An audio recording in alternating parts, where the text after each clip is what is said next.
Bueno, hay días que la gente amanece con el apellido al revés. Yo voy a seguir trabajando, échame 10 de trabajo, porque dime. Mi amor, No, no me hagas nada, por favor. yo no te voy a hacer nada. Simplemente discúlpame por lo que acaba de pasar. Pero tú sabes que no me gusta que tú vayas al trabajo, y menos con el niño.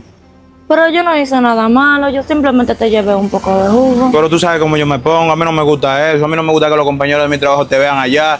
¿Y por qué? ¿Tú tienes vergüenza de mí? Vergüenza no, mi amor, todo es un proceso. Tú y yo no estamos bien ahora, pero tú no puedes estar saliendo con el niño para el trabajo. Así, para que te estén viendo.